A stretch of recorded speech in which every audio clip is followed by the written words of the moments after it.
o Espírito Santo, a terceira pessoa da Trindade, venha revelar no nosso coração, no meu e no seu coração, a pessoa do Senhor Jesus Cristo. Amém? O livro de Romanos, o título dessa carta é a justificação. E quando você abre a introdução de Romanos, vocês vão encontrar por 5 vezes a palavra evangelho. E nada mais é do que a pessoa de Cristo, a boa nova do evangelho, que é Jesus Cristo. E na pessoa de Cristo, nós podemos pensar aquilo que Ele realizou por nós. E aí nós pensamos em Cristo, colhemos esta experiência da nossa justificação na pessoa de Cristo. Nele nós somos justificados. Então, a justificação é o nosso estado real perante Deus em virtude da obra de Cristo, em razão da sua morte e da sua ressurreição. Então, a nossa justificação tem por base a expiação, a morte e ressurreição do nosso Senhor Jesus Cristo. Pela justificação, o homem é introduzido na presença de Deus, sem mácula, sem mancha, inteiramente e completamente perdoado. Isso é um mistério, mas é uma realidade bíblica. Não há nenhuma dívida para aquele que foi justificado. Graças a Deus por isso. Não devemos carregar nenhum sentimento de dívida, porque a obra foi completa. Fomos justificados, recebidos. Isto significa que o homem experimenta a aprovação de Deus. Significa que o homem é aceitável a Deus, porque a obra realizada por Jesus satisfez inteiramente a Deus. A justificação está estabelecida e firmada pela ressurreição de Cristo. Vamos ver então Romanos 4:25, falando da nossa a justificação como base a ressurreição. Vamos lá? O qual foi entregue por causa das nossas transgressões e ressuscitou por causa da nossa justificação. Então, a justificação tem por base, tem por fundamento a ressurreição do nosso Senhor Jesus Cristo. Se Cristo não ressuscitasse, com certeza nenhum de nós estaria aqui. Vamos pegar essa expressão, essa frase do Campbell Morgan. Sobre toda a virtude de sua vida, o valor de sua morte e a vitória do seu conflito, Deus coloca o selo à vista do céu, da terra e do inferno, quando o ressuscitou da morte. Ele colocou o selo à vista do céu, da terra e do inferno, quando o ressuscitou da morte. A vitória pela ressurreição do nosso Senhor Jesus Cristo. O Espírito Santo responde à pergunta feita por Jó há muitos séculos atrás. E a pergunta que ele fez está aí, vamos ler junto? Como pode o homem ser justo para com Deus? Lá atrás, há milhares de anos atrás, ele fez essa pergunta. E a resposta está em Romanos 3, 24 e 25. Vamos ver a resposta?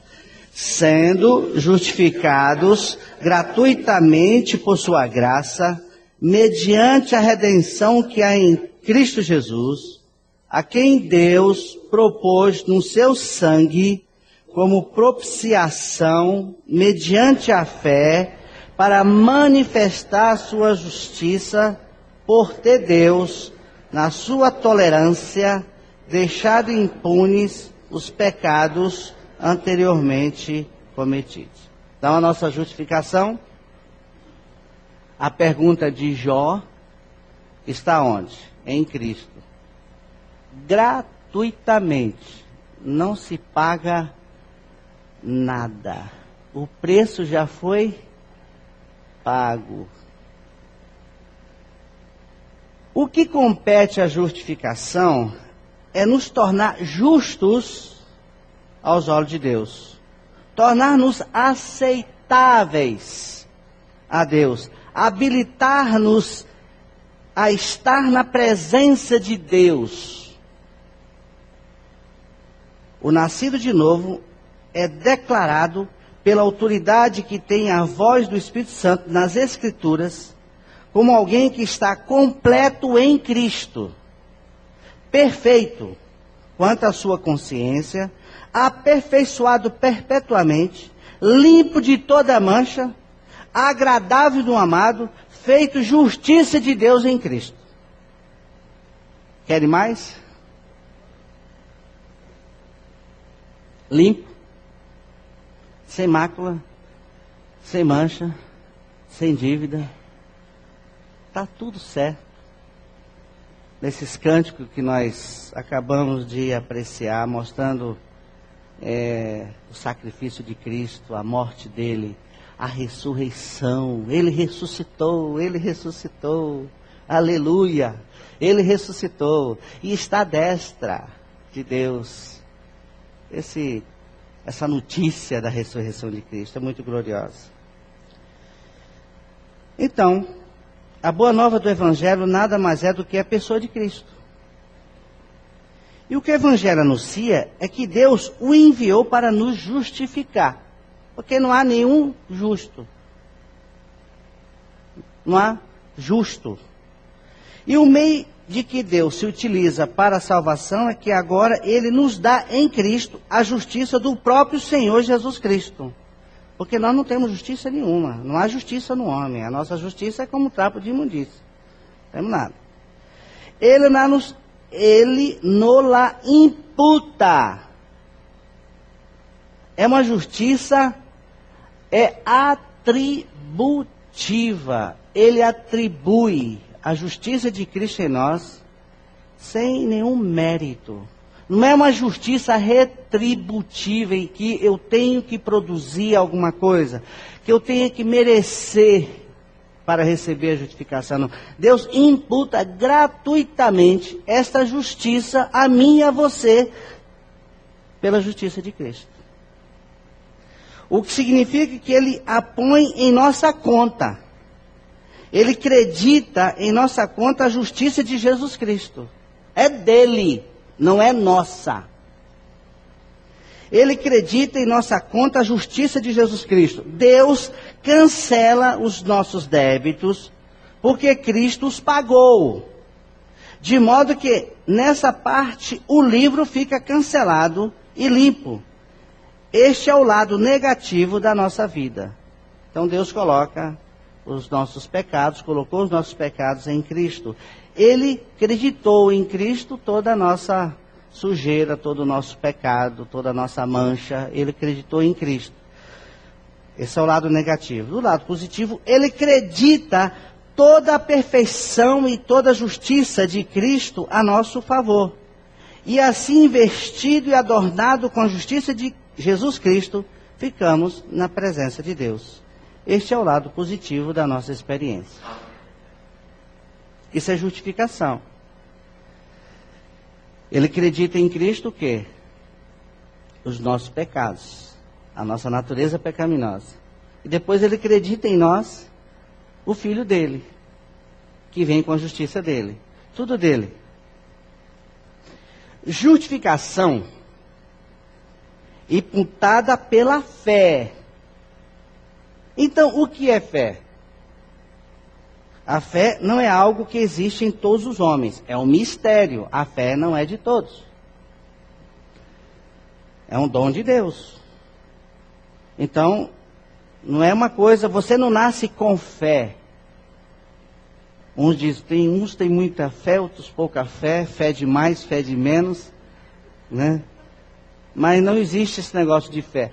Todos nós nascemos incrédulos. Geração incrédula. Isso é Jesus falando. Então nós nascemos na incredulidade. Por isso que a salvação não é pela fé. Nós não somos salvos pela fé. Nós somos salvos pela graça. Pela graça sois salvos, mediante a fé. E isso não vem de vós, é dom de Deus. Não vem das obras, para que ninguém se glorie. Olha, já nascemos mortos, nascemos no pecado. Como é que o morto pode crer? Esse morto precisa ser ressuscitado, ganhar a fé do Filho. Qual é a fé que está em mim e você? É a fé do Filho, é a fé dele, não é nossa. Não é uma posse subjetiva de toda a humanidade. A fé é a contradição de tudo que é meritório no homem. A fé é a negação de toda a tendência que leva o homem a pensar que o seu mérito é suficiente. Quebra toda a arrogância, toda a presunção, toda aquela história, olha, foi pela minha fé, e assim vai. Uma vez a pessoa ficou muito zangada, porque disse, tudo que eu tenho aqui foi porque eu batalhei, foi pela fé. Meu amigo, ótimo você ter orado bastante, mas é mérito do Senhor Jesus Cristo, é dele. A fé é simplesmente o instrumento pelo qual recebemos a justiça. A nossa fé não nos justifica. A fé não nos justifica. O que nos justifica é a justiça de Cristo. É essa fé, e essa fé vem pelo ouvir da palavra de Cristo. Ok? Vamos ler o texto? Romanos 10, 7. Fé vem pela pregação, pregação pela palavra de Cristo. Ninguém nasce com fé. Não existe fé de mais nem fé de menos. Tá. Aí, pelo ouvir, é um mistério, ou a pessoa está ouvindo a palavra, pela palavra ser viva, ela gera fé no nosso coração. A palavra gera fé. A fé vem pelo ouvir. Então a função do pregador é pregar. E o Espírito Santo abrir os ouvidos das pessoas. Aí você pode perguntar, por que ele abre o ouvido de um e de outro? Não, isso é um mistério, não dá para ficar explicando. Porque o fulano é salvo, ouviu a mesma verdade e o outro ouviu a mesma verdade no mesmo momento, na mesma hora, no mesmo ambiente, com o mesmo pregador, um crê e o outro não crê. Isso é um mistério, não dá para explicar. Quem me garante que ele não vai crer daqui a pouco? Tem um outro momento para ele. Então nós não podemos ficar aí rachando fio de cabelo, mas a fé é um dom de Deus. Porque um ladrão creu e o outro não. É um mistério.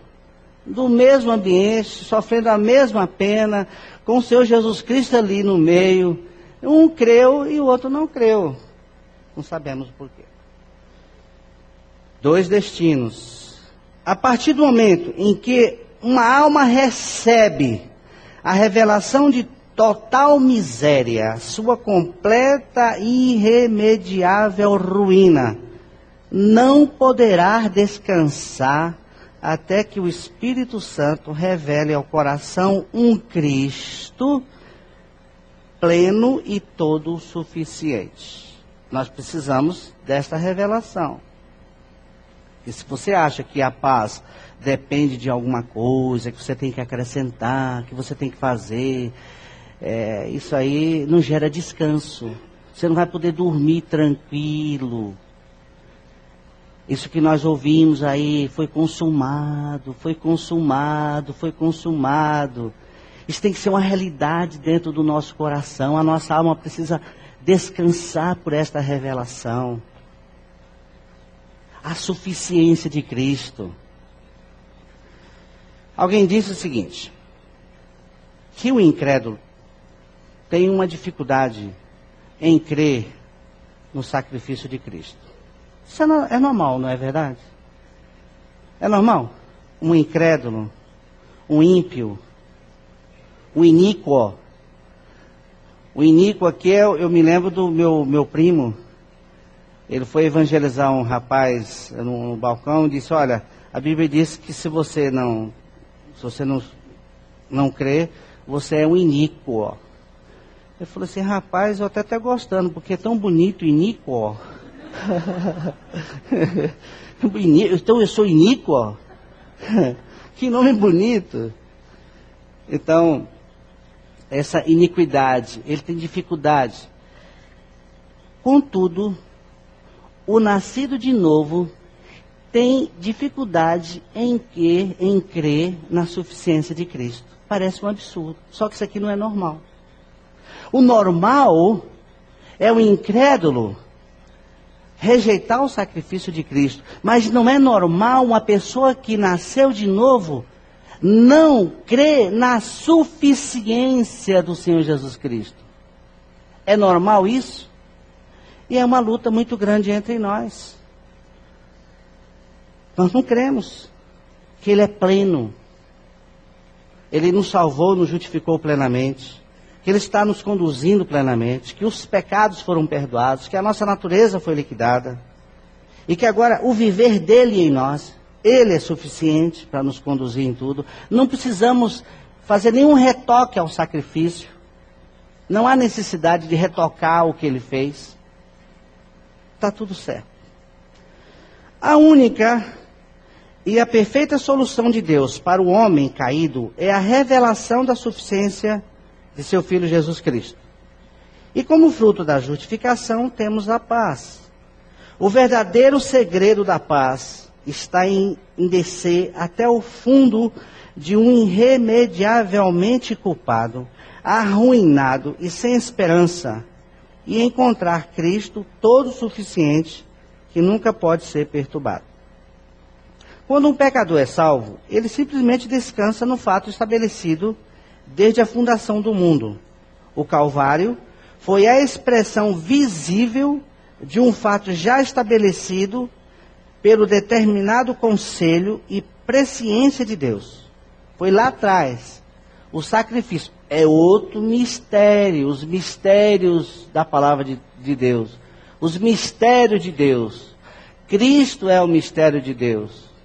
Esse mistério que Ele foi crucificado antes da fundação do mundo. Não dá para a nossa cachola aqui, essa cabeça de alfinete, querer entender tudo isso. Não dá. É crer, se render, adorar e não ficar aí questionando essa situação. Ah, então já sabia que o pecado ia existir. Não vá na especulação, não fique especulando essas coisas. Creia simplesmente que Ele é absoluto e suficiente em tudo.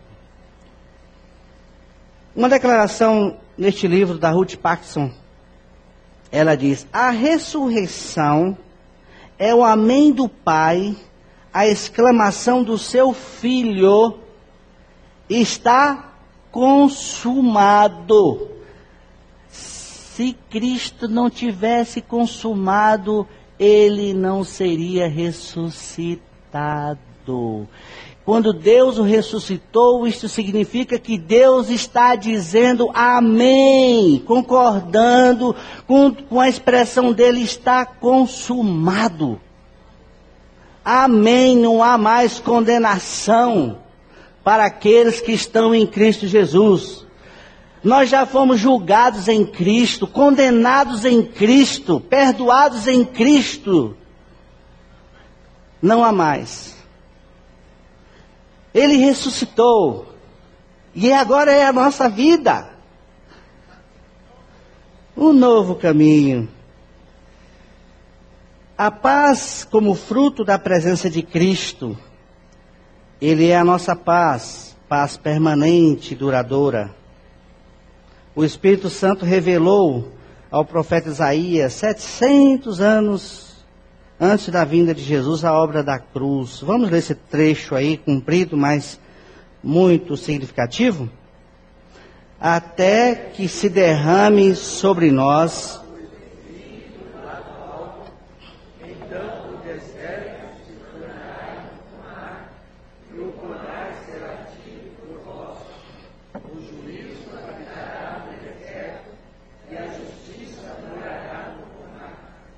o efeito da justiça será paz, e o fruto da justiça, repouso e segurança para sempre. O meu povo habitará em morada de paz, em moradas bem seguras, em lugares quietos e tranquilos. Ainda que haja saraivada, caia o bosque e seja a cidade inteiramente abatida. Parece um texto do Novo Testamento, né? Tão vivo. A linguagem maravilhosa. Até que se derrame sobre nós o Espírito lá do alto, aquele que não nascer do alto. Lá em João 3,3. Ali nascer de novo é nascer do alto. É novo nascimento. Temos paz, não é teremos paz, temos paz. O que é paz? É um estado de espírito. Ainda que, do lado de fora haja barulhos. Com essa história daquele camarada, houve um concurso, parece-me nos Estados Unidos, em que o convite era que aquele que mostrasse através de uma tela uma paisagem, pintasse algo que representasse a paz. E muitos pintaram uma montanha com uma colina, uma água descendo, ovelhas pastando, e vários. E de repente o que ganhou foi um que estava na tela uma árvore frondosa, embaixo desta árvore uma cachoeira, um barulho muito grande, serpentes, animais ferozes, e no galho, na ponta do galho, quase que no vão lá da cachoeira, uma pomba chocando os seus ovos. Isso significa que a paz, ela independe das circunstâncias, é um estado de espírito, ainda que o negócio esteja feio para lá de fora. Esse é o estado, essa é a paz, é Cristo, ele não pode ser abalado. E por que nós ficamos abalados? Porque nós não sabemos, nós não o conhecemos de fato, nós não experimentamos, nós não sabemos o que significa ser habitado pela Trindade Santa. Você sabia disso? Que no nosso espírito, o lugar santíssimo no Velho Testamento foi transferido para dentro de você? Pela regeneração, que o nosso Espírito se tornou o Santíssimo, onde Deus habita, onde o Espírito Santo habita, onde Cristo habita, é outro mistério, 3 pessoas habitando no nosso Espírito. É um mistério, mas é uma realidade espiritual. É Ele. Por essa presença nós temos paz. Lembra daquele episódio lá de João? Em que ele estava vindo sobre as águas e os discípulos ficaram apavorados. O que Jesus disse?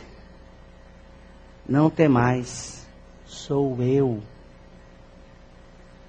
A paz é fruto de uma presença.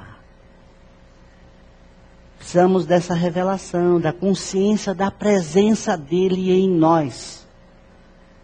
Não temais, sou eu. É Ele é a nossa paz. Paz permanente, independentemente das circunstâncias, apesar de, ainda que a figueira não floresça, ainda que não haja gado, ainda que, todavia, eu me alegro aonde? Nele.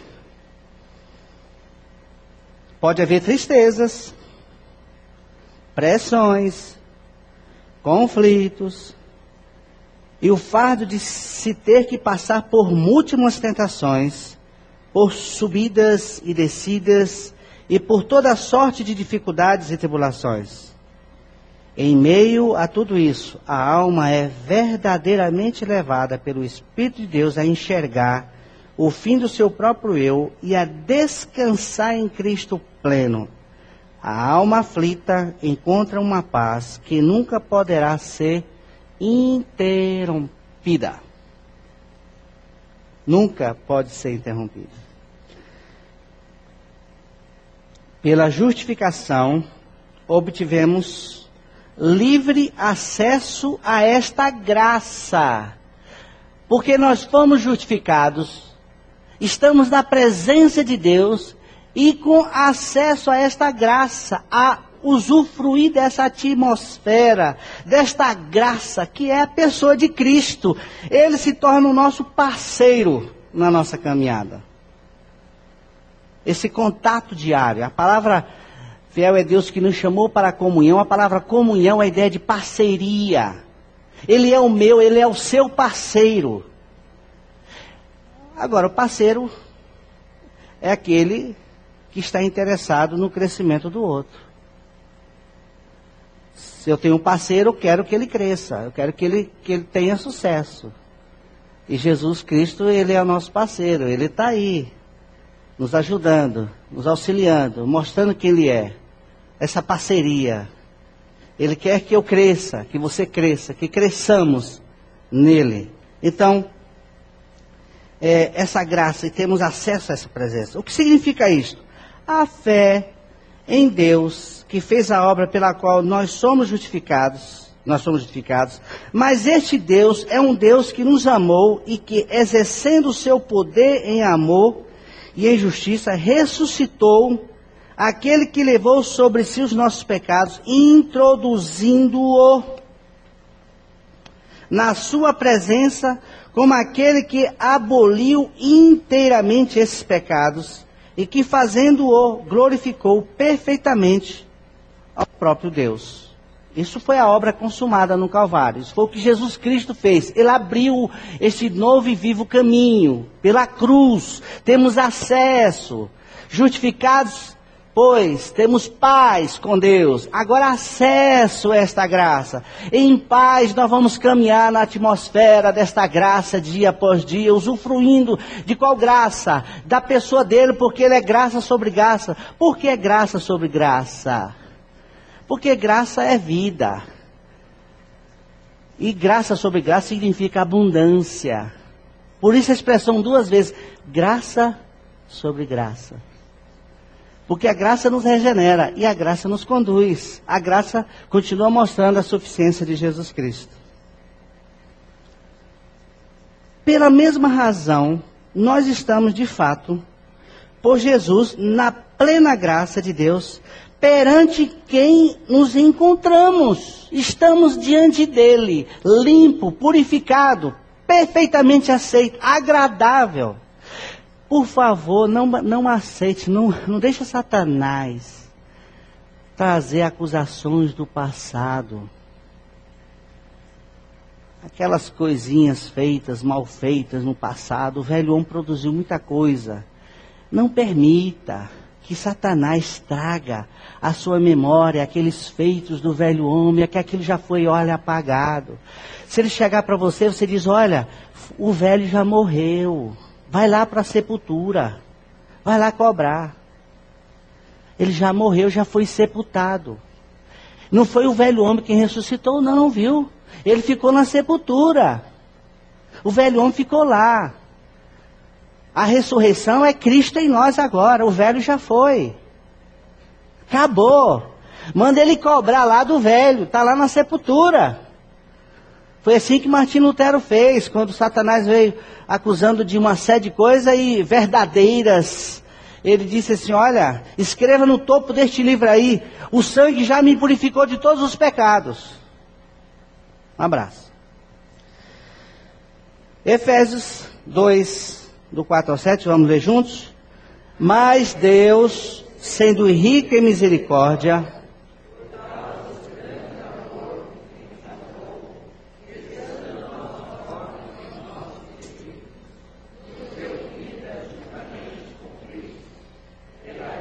sois salvos, nos suscitou e nos fez assentar nos lugares celestiais em Cristo Jesus, para mostrar séculos vindouros a riqueza de sua graça em bondade para conosco em Cristo Jesus. Mas Deus, Ele é rico, riquíssimo. Eu gosto dessa expressão que está lá em Corinto, que enriquecidos em tudo. Sabe o que é a palavra enriquecidos no original grego? É plutocrata. Plutocrata. Que significa um homem riquíssimo. Muito rico. Uma riqueza aí. Ele é muito rico. É Cristo. A riqueza. Então, Ele nos salvou pela graça. E agora Ele vai estar mostrando. Veja que o texto diz, para mostrar nos séculos vindouros, a partir da regeneração, o Espírito Santo vai estar mostrando quem é Cristo em mim e em você. Ele. Mostrando a riqueza dele em nós. É nisto que a fé viva deve tranquilizar a consciência. Se Deus satisfez a si próprio com a solução para os nossos pecados, devemos ficar igualmente satisfeitos. Sabemos que nossos pecados são inúmeros como os cabelos da cabeça, que são negros como a meia-noite, negros como o próprio inferno. O menor dos pecados, se pudermos assim chamar, merece as chamas do inferno.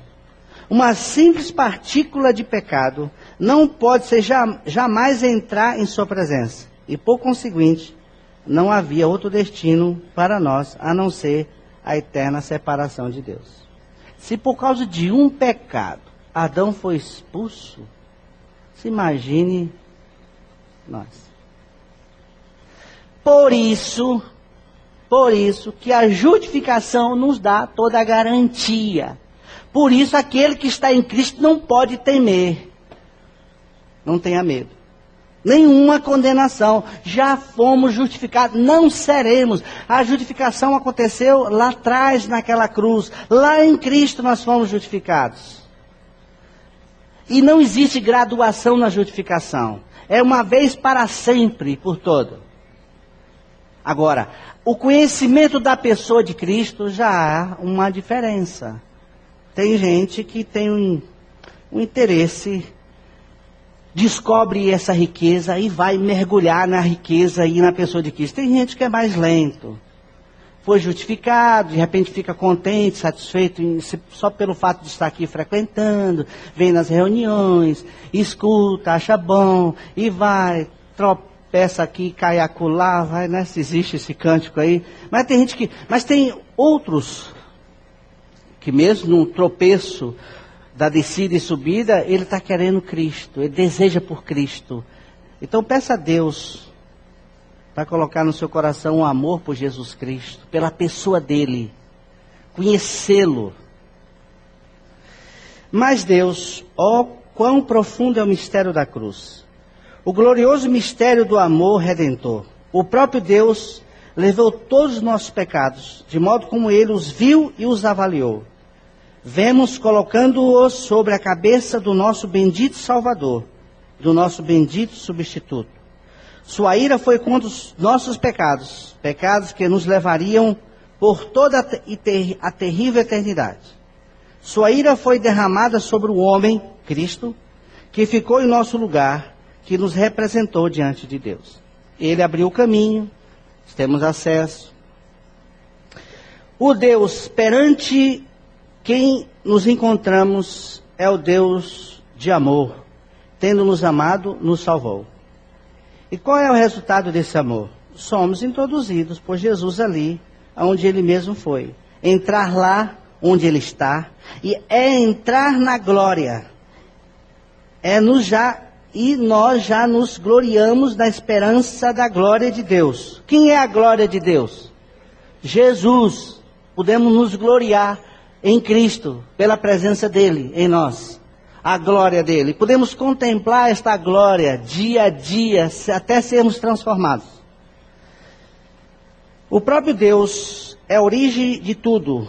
Ele é aquele que tudo realizou. A boa nova, no qual nos é anunciada, a salvação que ele efetuou é o Evangelho de Deus. E o Evangelho de Deus é uma pessoa, é o seu próprio Filho. A justiça que é revelada é a justiça de Deus. A glória em que nós somos introduzidos em esperança é a glória de Deus. Deste modo, a esperança fundada sobre a obra de Cristo torna-se mais clara e mais liberta da mistura de tudo aquilo que é humano. Tudo é Ele, por Ele, para Ele, nada de dedo humano. Não tente ajudar a Deus em nada. Se você quer ajudar Deus, faça o seguinte: desista de você mesmo. Desista de querer alguma coisa. A riqueza é esta: é desistir de si e deixar que Ele seja tudo. Essa é a minha, é a nossa dificuldade em sair de cena. Faça, Senhor, manifesta o que Tu és. A experiência produz esperança, porque através de tudo, o amor de Deus que nos deu esta esperança é manifesto em nossos corações. Sem a revelação deste amor, poderíamos ser desencorajados pelas tribulações e supomos que Deus é contra nós. Mas este amor é demonstrado não só pela obra e pela ressurreição de Cristo, mas também pela presença do Espírito Santo que o derramou em nossos corações. Então, se não tivermos a noção do amor dele, a gente vai ficar desencorajado. Será que Deus me ama? Por que eu estou passando por tanta dificuldade? Se Ele me amasse, Ele ia me deixar desse jeito? Cuidado com essa artimanha do capeta, do capiroto. Ele vem para você dizendo, como Ele fez no Jardim do Éden. Ele mexeu ali com relação à palavra, botou dúvida no coração da dona Eva. E depois Ele botou dúvida com relação ao amor. É assim que Deus disse, mexendo com a estrutura emocional. O amor, se Deus amasse vocês, Deus não estaria escondendo alguma coisa. Essa é a artimanha. Se Deus ama você, por que Ele não tira você dessa situação? Não, Ele ama tanto, que às vezes Ele permite uma situação para tratar de você, para liquidar com a força natural, para trazer Cristo, para que Cristo apareça.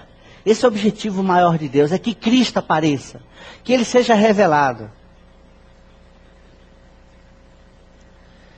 A eficácia da nossa justificação é a paz. Olha, justificados temos paz. A graça, acesso à graça e a glória que é Cristo. A presença de Cristo em nós gera paz. Ele mesmo é pleno de graça. Na atmosfera desta graça podemos contemplar a glória do Senhor. Pela graça nós vamos contemplar a face dele. É possível ver Cristo lá no íntimo Você pode ver Cristo, contemplar Cristo no seu espírito? É possível, pela fé. Ele já está aí dentro, é uma realidade espiritual. Agora vamos pedir a Deus olhos iluminados. Senhor, ilumine meus olhos, eu quero ver o meu bendito Salvador. Não é um sentimento, não é da carne, não, é pela fé, é uma realidade espiritual, Ele está aí dentro. Olhe para Ele, é uma pessoa que nos ama, é o nosso parceiro, Ele está interessado em se revelar a mim e a você. 2 Coríntios 3,18.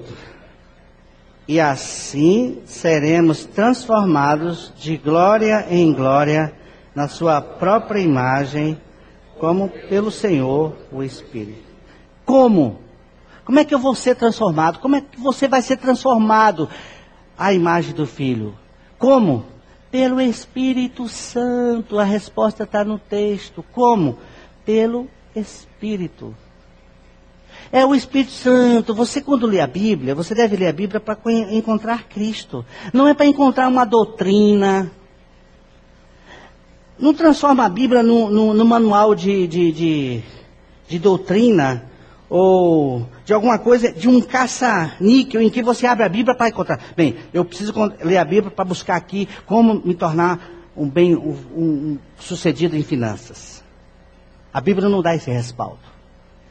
Eu vou ler a Bíblia como ser bem sucedido na educação, no relacionamento, etc, etc, etc. Não.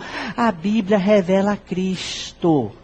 É uma revelação de uma pessoa. É a pessoa de Cristo. Agora, Cristo em você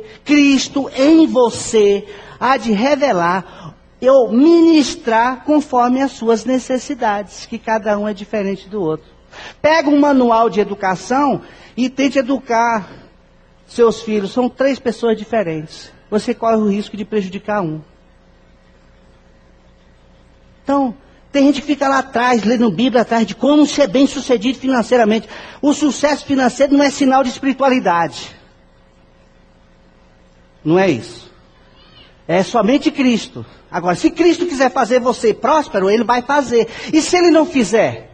Se Ele quer que você tenha sempre naquela medida, porque Ele sabe, se Ele te der um pouquinho mais, você vai virar um arrogante espiritual e vai erguer aí o peito e mostrar o narizinho para todo mundo que você é espiritual, que você cumpriu tudo que está escrito na Bíblia. Então Deus tem que botar aí, no limite, para você ficar dependendo dele diariamente. E se Deus fizer o outro próspero? Aí é o problema de Deus. E quando Ele fizer alguém próspero, é para ser um participante do reino. Não é para ficar acumulando riqueza, não. Então é Cristo. A Bíblia é a revelação de uma pessoa. Não fique lendo Bíblia atrás de coisas espirituais. Não fique lendo a Bíblia em busca de doutrinas. Leia a Bíblia para conhecer a Cristo, a pessoa dele. Ele é único. A visão da Bíblia é Cristo. Ele que deve nos satisfazer em tudo. A entrada pela fé na caminhada cristã não começa com grande farsa. É uma disfarça, mas com um grande está consumado. Palavra grega para vocês, grega não, era aramaica, teletestai. Significa está pronto. Está consumado. Você foi convidado para um jantar? Foi. Se você foi convidado, porque o anfitrião preparou tudo.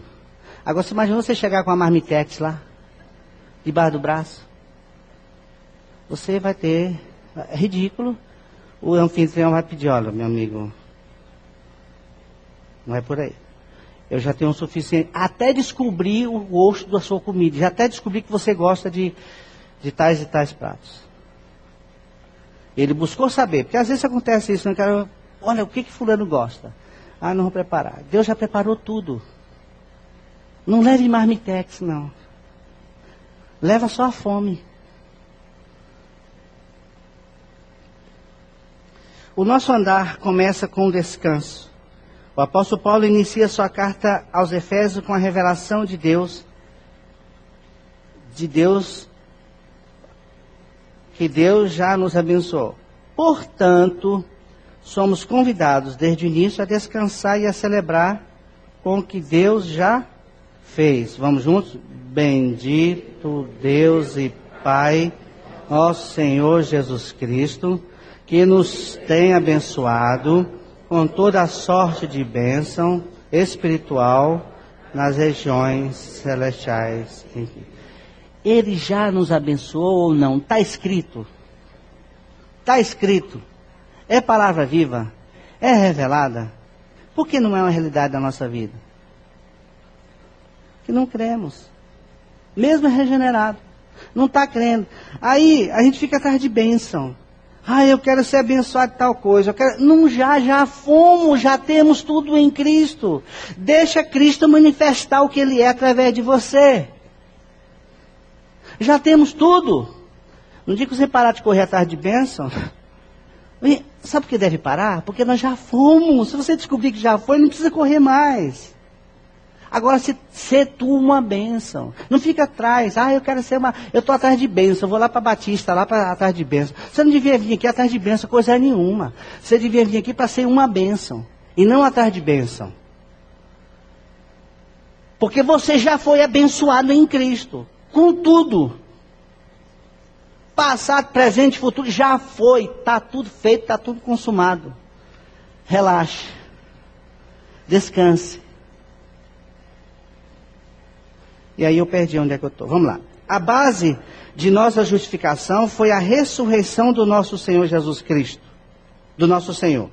Cristo ressuscitou pessoalmente dentre os mortos é colocado à direita de Deus, bem acima de todo poder e autoridade, e acima de todo nome que se nomeia entre as hierarquias deste universo. Maravilhosa porção dos santos, em virtude da redenção e do poder divino que operou na ressurreição de Cristo. Após ter sido morto por causa das nossas transgressões, nos ressuscitou, justificou e nos fez assentar nos lugares celestiais, aonde? Em Cristo Jesus. É mole ou quer mais? Tendo sido justificados por Deus, estamos salvos eternamente. Olha, gente, a salvação não se perde. Você pode até perder a alegria da salvação. Fica olhando para as circunstâncias, olha para aquele maridaço que está ali do teu lado, maravilhoso. Aquela mulher, aquele filho, o sogro, a sogra. Aí você fica olhando para as circunstâncias, fica olhando para as pessoas.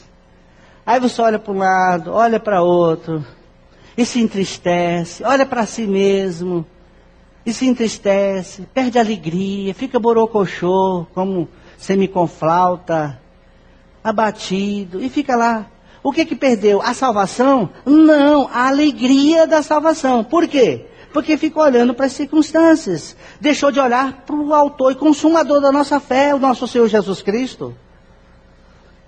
Deus tem que tirar os nossos olhos das circunstâncias, de nós mesmos, que se você olhar para você, você só vai encontrar bagulhada aí dentro. Alguém disse, se você olha para si, você fica deprimido. Se você olha para as pessoas, você fica decepcionado.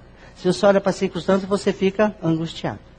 Então, olhando para o autor e consumador da nossa fé, o nosso Senhor Jesus Cristo. Não tira os olhos dele não, viu? Não desgrude os olhos do nosso Senhor Jesus. Não fica olhando para as pessoas não. Todo mundo cheio de falha. Pecado contaminou todo mundo. Está todo mundo cheio de manias. Justificado em Cristo.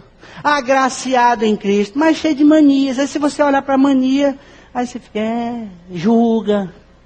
Condena, bota no inferno. Olha lá fulano com aquelas manias. Será que ele é nascido de novo? Não é? Está tudo contaminado. Tudo dominado. Por isso que nós precisamos desta revelação da pessoa de Cristo, olharmos para Ele, sempre Ele. Então,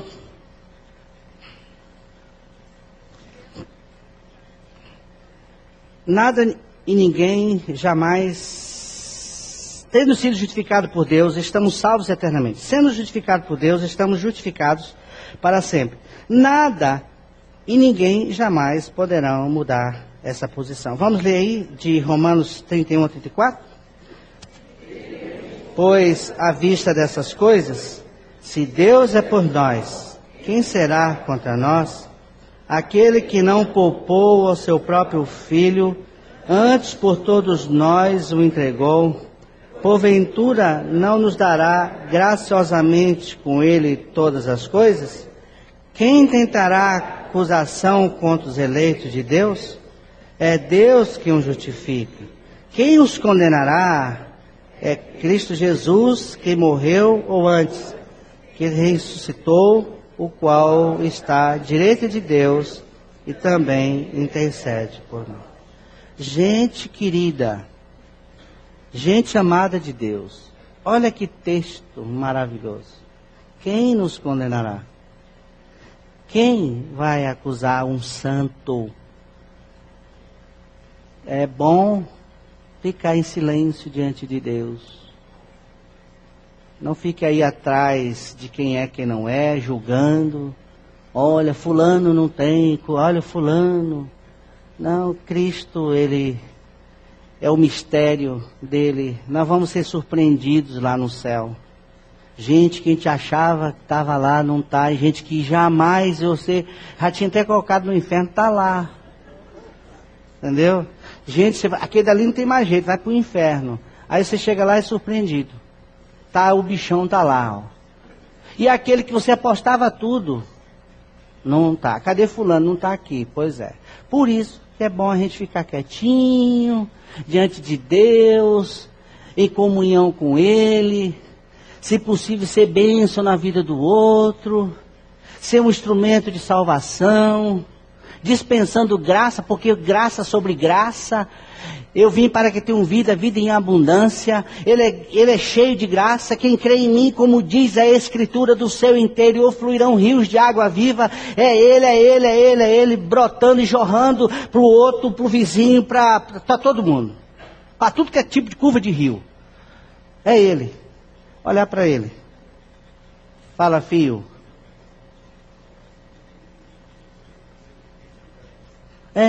Pois é, ele está dizendo assim, de repente, você acha que você foi, você está lá, a outra surpresa é você chegar lá e, não tô no céu. O que aconteceu? Essa é perigosa, essa é muito perigosa, que Deus nos livre, que Deus revele isso. Gente, olha, não desista de dizer assim, Senhor, eu quero uma convicção no meu íntimo da presença de Cristo. Eu não vou largar isso não. Porque esse mundão já está condenado. Isso aqui é um Titanic que está afundando. Não há mais esperança. Nem os governantes mais deste mundo.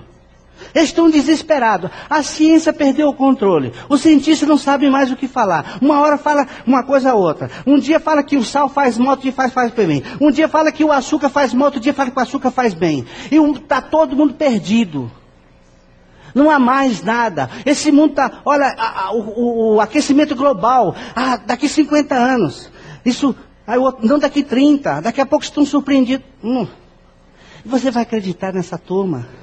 Se o mundo jaz no maligno, a mentalidade do mundo é uma mentalidade caída.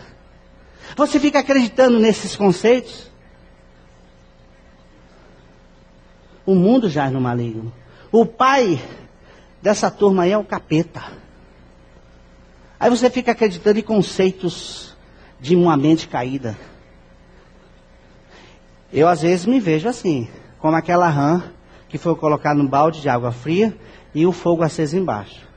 Estamos nos acostumando. E permitir que o mundo nos governe. E achamos tudo normal. Por isso que nós precisamos de discernimento, pedir a Deus, Senhor, eu quero uma revelação de Cristo. Não permitir que o humanismo tome conta.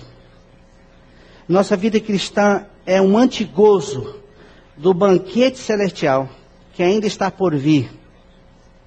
Mas este banquete celestial pode ser experimentado dia após dia, antes da consumação de todas as coisas. Pode ser experimentado hoje, agora. É um banquete, é Cristo. Estamos à mesa com Ele. A presença maravilhosa. Eu não preciso ir para o céu para dizer que agora eu estou no céu. O céu vem a mim e a você, porque aquele que está em Cristo é céu na terra. É céu na terra, porque a origem dele é celestial. Ele veio do céu, e o céu habita dentro de você. Arrependei-vos, porque está próximo o reino dos céus. É Cristo, o reino dos céus é Cristo. Aquele que não nascer de novo não pode ver o reino de Deus. Quem é o reino de Deus? É Cristo. Por quê? O reino de Deus não vem de forma visível, mas o reino de Deus está dentro de vós. Ele está dentro de mim, Ele está dentro de você. É céu na terra, apesar das circunstâncias. Ô gente querida, que Jesus maravilhoso, que graça maravilhosa, que amém maravilhoso esse de Deus. Ele ressuscitou porque o consumado foi consumado. Cristo em nós é este banquete. O fundamento da vida cristã não é apenas Cristo, mas também o conhecimento de Cristo. Conhecê-lo é o alvo de todo regenerado. Você responda lá no seu coração, qual é o seu grau de anseio por Jesus Cristo? Ele, tudo Ele, por Ele e para Ele. Conhecê-lo e fazê-lo conhecido. A revelação de que Ele é o nosso tudo, Ele nos basta. O Senhor é meu pastor e nada me faltará. Uma boa tarde, um bom almoço na revelação da suficiência de Cristo.